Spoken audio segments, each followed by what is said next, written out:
Assalamualaikum. Cik Alias lah. Wek. So hari ni kita nak main.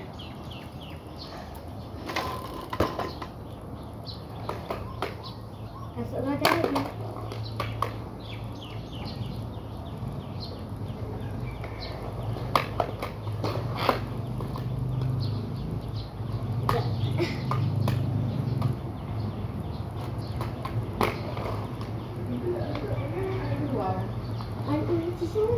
Makan. Mau makan tak?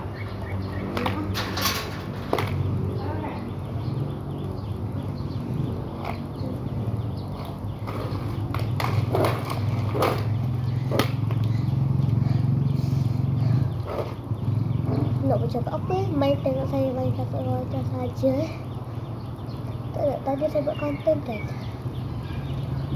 Sekejap dulu.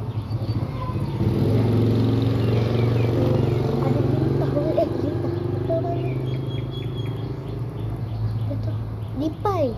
Aku takutlah guys main kat nasi sebab dia ada kat kawasan longkang tu. Tadi kan ada saya buat konten Walid nak Dewi boleh. Kan saya buat dekat sana kan.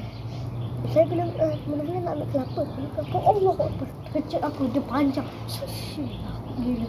Semoga aku mainnya tak ada apa-apa lah. Bismillah.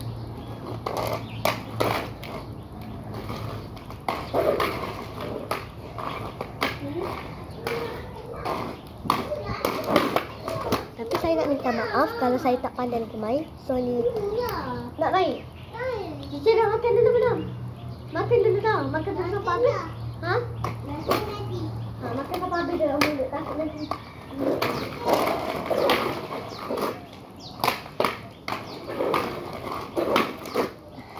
Ni saya pinjam sepupu saya sebab saya tak ada kasut roda. Saya dah buang.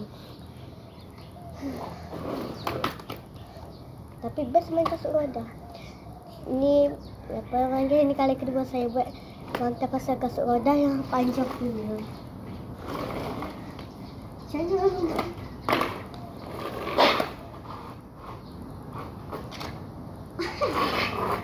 Tak jadi. Kalau air mak kau, kalau saya jatuh, jangan ejek saya. Jadi hari ni cuaca sangat indah dan kalau maaf kalau kabur-kabur sikit sebab nama ayah saya dah pecah habis. Ni kalau pecah sekali lagi ni, apa kalau dah pecah memang tak boleh guna dah. Memang tak boleh dah. Apa saya cakap pak nak beli telefon lain dah. Biar je.